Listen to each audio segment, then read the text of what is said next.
नमस्कार, मैं हूं अमोल और आप सभी का बहुत बहुत स्वागत है हमारे जय माता दी इस प्रोग्राम में। वीकेबी न्यूज़ ये प्रोग्राम खास आप सभी दर्शकों के लिए लाया है जो मंदिर तक नहीं जा सकते।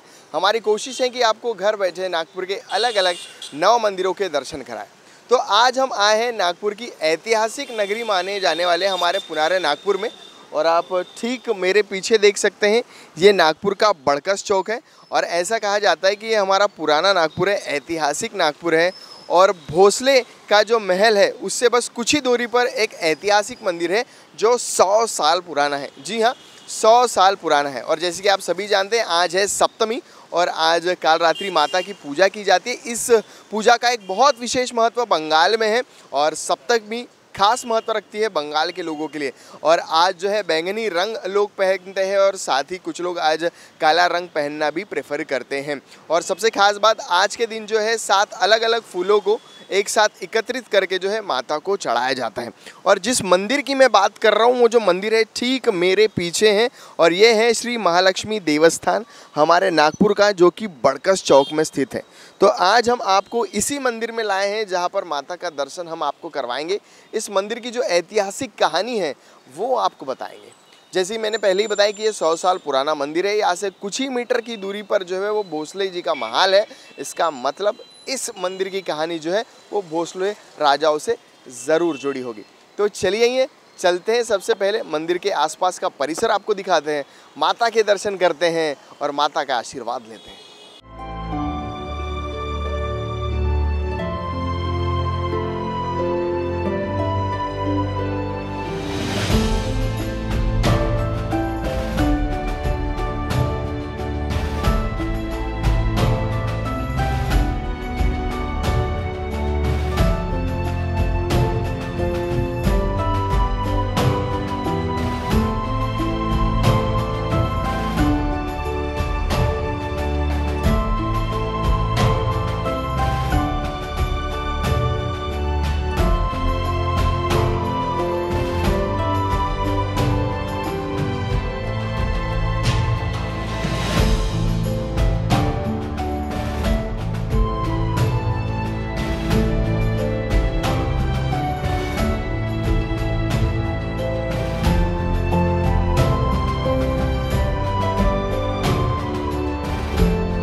जल्दी पहनाएंगे आपको इसी तरह।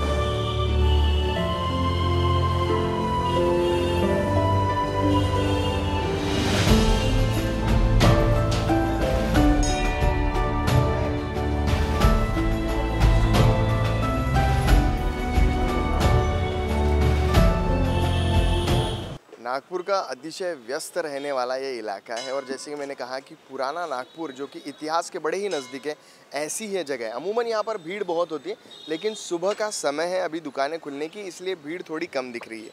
और ये जो है ये है मंदिर का मुख्य प्रवेश द्वार। और सबसे खास बात है कि कोरोना की सारी जो नियमावली है कोविड-19 को, उसे ध्यान में रखते हुए 60 वर्ष से ऊपर के लोगों को और 18 साल से कम उम्र के लोगों को जो है मंदिर में प्रवेश वर्जित है। बगैर मास्क के लोगों को मंदिर में प्रवेश करना मना है। और साथ ही सोशल डिस्टेंसिंग का पालन करने के लिए भी लोगों से जो है वो कहा जा रहा है। सबसे खास बात यह है कि 100 साल पुराना इस मंदिर का इतिहास है और अमूमन यहाँ पर भीड़ बहुत ज़्यादा रहती है, लेकिन जैसे कि मैंने बताया कि कोरोना की वजह से जो है ये मंदिर में भीड़ थोड़ी हमें कम दिखाई दे रही है। आमतौर पर ये गेट जो है वो अमूमन बंद होता है, उस और जो दूसरा गेट है वो हमेशा चालू होता है, लेकिन जैसे कि अगर मेरा कैमरामैन ऊपर बता पाए तो मंदिर का जो है वो नूतनीकरण जो है वो शुरू है, उस वजह से फ़िलहाल इसी गेट से जो है वो इस ओर अगर आप आएंगे तो चप्पल स्टैंड है कि अगर बाहर से आप भाविक आते हैं तो उन्हें निकालने के लिए, या फिर आम तौर पर लोग जो है बाहर निकालते हैं। जो लोग दिया जलाना चाहते हैं, अगरबत्ती जलाना चाहते हैं, कपूर जलाना चाहते हैं, उनके लिए ये कपूर स्टैंड है। तो इस तरीके का बड़ा ही भव्य और ये प्राचीन ऐसा मंदिर है जिसका 100 साल पुराना इतिहास है। वो इतिहास क्या है वो हम जानेंगे। और जैसे कि हर मंदिर में नवरात्रि को विशेष ज्योत जो है वो जलाई जाती है, तो यहाँ पर जो है मनोकामना सिद्ध ज्योत जो है वो जलाई जाती है। और हर मंदिर की तरह इस मंदिर में जो है नवरात्रि के लिए जो है विशेष पूजा अर्चना और वो विशेष धार्मिक कार्यक्रमों का आयोजन किया जाता है। और जिस दरवाजे की मैं बात कर रहा था, ये वो मुख्य पुराना प्रवेश द्वार है जो फिलहाल यहाँ पर जो मंदिर का नूतनीकरण हो रहा है उस वजह से जो है बंद है। अगर ऊपर हो सके तो फूलों से बड़ा ही खूबसूरत तरीके से जो है ये मंदिर सजाया गया है। आपको ये पूरा मंदिर जो है वो हम दिखाते हैं। आमतौर पर जब लोग आते हैं तो दूर दूर से आते हैं, थके हारे आते हैं, तो ऐसे में उनके लिए पीने की पानी की व्यवस्था जो है वो है। और ऐसा कहते हैं कि माता की ओटी जो है वो भरी जाती है, तो ओटी का सामान जो है वो भी यहाँ पर है। और हर मंदिर का अपना एक इतिहास होता है, हर मंदिर का अपना एक ट्रस्ट होता है। तो ये है वो श्री महालक्ष्मी देवस्थान। और जिन लोगों ने इस मंदिर के लिए काम किया है उन लोगों के नामों की जो सूची है वो आप देख सकते हैं। श्री राम शिवलाल जी व्यास श्रीमाली ब्राह्मण ट्रस्ट नागपुर की ओर से जो है ये मंदिर है। और 2008 से लेकर 2011 की कार्यकारिणी जो है उसकी लिस्ट भी आपको देखती है। आमतौर पर किसी भी मंदिर में जाएं आप तो जिस नाम से वो मंदिर प्रचलित हो, उसके अलावा भी कई सारे और भगवानों के दर्शन जो है वो हमें करने मिलते हैं। तो यहाँ पर हम देखेंगे कि श्री लक्ष्मी नारायण जी की मूर्ति जो है वो हमें दिखाई देती है। आमतौर पर जब लोग माता के दर्शन के लिए आते हैं तो माता के दर्शन के साथ साथ लोग श्री लक्ष्मी नारायण जी के भी दर्शन करते हैं। साथ ही आपको बीच में जो है भगवान श्री राम, माता सीता और लक्ष्मण और भगवान हनुमान का भी एक छायाचित्र जो है वो नज़र आएगा। श्री दुर्गा माता जो है उनकी भी आपको यहाँ पर प्रतिमा दिखेगी जिसके दर्शन लोग करते हैं। साथ ही अगर थोड़ा और आगे हम लोग आएंगे तो आगे आने के बाद श्री हनुमान जी की छायाचित्र जो है वो भी हमें यहाँ पर दिखाई देंगे। भाविक आते हैं, बड़ी श्रद्धा के साथ भगवान की पूजा अर्चना करते हैं और चाहते हैं कि उनके जो दुख है, वो जो दर्द वो दूर हो जाए, उनकी मनोकामना जो है वो पूरी हो जाए। और इस ओर श्री राधा कृष्ण जी की फिर एक बार आपको एक प्रतिमा मिलेगी और माता संतोषी माता की प्रतिमा जो है वो आपको दिखेगी। और एक बड़ी ही मनमोहक मूर्ति जो है भगवान श्री कृष्ण की वो भी आपको यहाँ पर दिखाई देगी। और जिस ज्योत की और ये भगवान परशुराम का जो छायाचित्र है वो भी हमें यहाँ पर देगा। और जिनकी तरफ से मिला है उनके नाम का भी उल्लेख वहाँ पर जो है वो किया गया है। और सबसे खास बात, हम हर नवरात्रि जिस भी मंदिर में जाते हैं तो एक ज्योत जो है पूरे 9 दिनों तक जलती है और उस ज्योत का एक विशेष महत्व होता है। और ये वही ज्योत है जिसके बारे में मैं शुरुआत में बात कर रहा था। तो लोग जैसे माता के दर्शन के लिए आता है तो माता के दर्शन के साथ साथ इस ज्योत का भी जो दर्शन है वो ज़रूर करते हैं। और उसके बाद जो मुख्य मंदिर जो है, मैं चाहूँगा थोड़ा ये भी हमारे कैमरामैन आपको बता दें कि बड़े ही खूबसूरत तरीके से जो है वो इस जहाँ पर ज्योत रखी गई है उस ज्योत के जो लिए एक स्पेशल पंडाल जो है वो बनाया गया है और उस पंडाल को भी बड़े ही खूबसूरत तरीके से जो है वो सजाया गया है। और इस ओर अगर हम थोड़ा आगे आएंगे तो माता रिद्धि सिद्धि के साथ भगवान श्री गणेश के दर्शन जो है वो हमें राइट हैंड साइड पर करने को मिलते हैं, जहाँ पर माता का मुख्य जो है वो मंदिर है। और दूसरी ओर जो है हमें माता सरस्वती जी है वो भी हमें देखने मिलेगी। बाय। सब जानना चाहते हैं मेरा फेवरेट कलर, मेरा फेवरेट डेस्टिनेशन, मेरी फेवरेट डिश, पर कोई ये नहीं पूछता कि फेवरेट डिश मैं बनाती कैसे हूँ। अरे यार, जिसे टेस्टी खाना पसंद है वो अच्छे टेस्ट तक पहुँच ही जाता है। सुरुचि मसाले, खाने में हो रुचि तो घर लाइए सुरुचि। अपने सपनों की उड़ान भरने की इच्छा तो हर किसी की होती है, पर पंख भी तो मजबूत होने चाहिए। जो देता है flywheel aviation academy. Flywheel aviation academy एक ऐसा इंस्टीट्यूट है जहां पर एयरलाइंस एंड एयरपोर्ट हॉस्पिटैलिटी और टूरिज्म मैनेजमेंट, साथ ही यहां campus interview, guidance by industry expert, practical training at airport, expert faculty, personal grooming जैसे कई सारे बेनिफिट्स आप पा सकते हैं। Flywheel aviation academy, 1 degree, 3 job opportunities. Flywheel Aviation Academy gives you a degree or diploma with a job. Flywheel Aviation Academy, 365 Gandhinagar, LAD College Square, beside Karnataka bank Nagpur. और मैं चाहूँगा कि मेरे कैमरामैन जो है थोड़ा जूम करके माता के दर्शन जो है वो हमें करा दे। और हमारे साथ हरिप्रकाश जी हैं, तो उनसे हम जानेंगे इस मंदिर की ऐतिहासिक कहानी क्या है और बहुत विशेष महत्व है। जैसे कि मैंने कहा कि 100 साल पुराना ये मंदिर है और कहीं ना कहीं भोसले से तकरीबन कुछ ही मीटर की दूरी पर है, भोसले के महल से, तो इसका ऐतिहासिक महत्व ज़रूर होगा। तो पंडित जी बहुत बहुत नमस्कार आपको।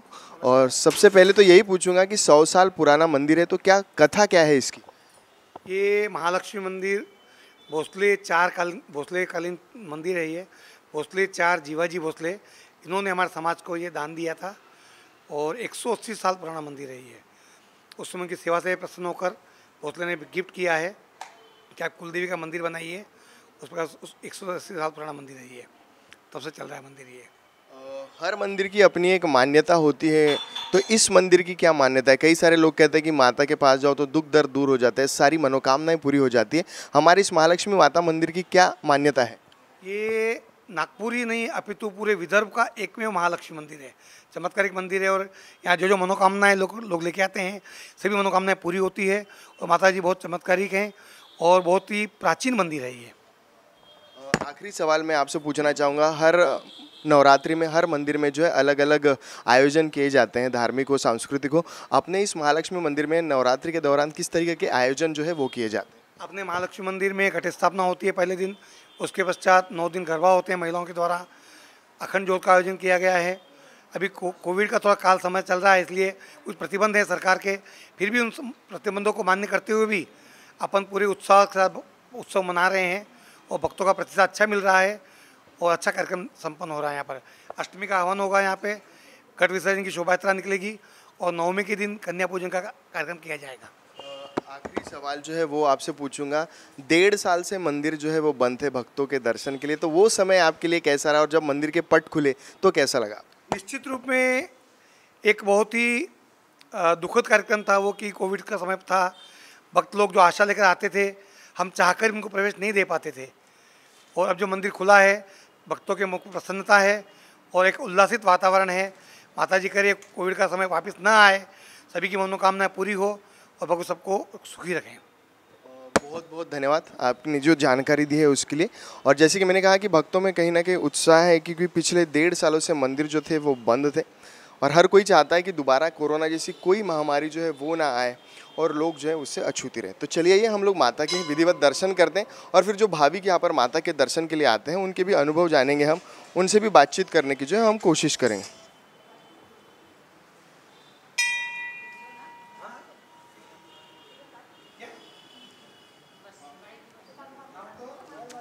कई सारे भक्त जो है माता के दर्शन के लिए आते हैं, ऐसे ही भक्त हमारे साथ। आपका नाम? अनिता सुगंधी। अनिता जी, कितने सालों से आप इस मंदिर में आते हैं माता के दर्शन के लिए? 35 साल हो गए।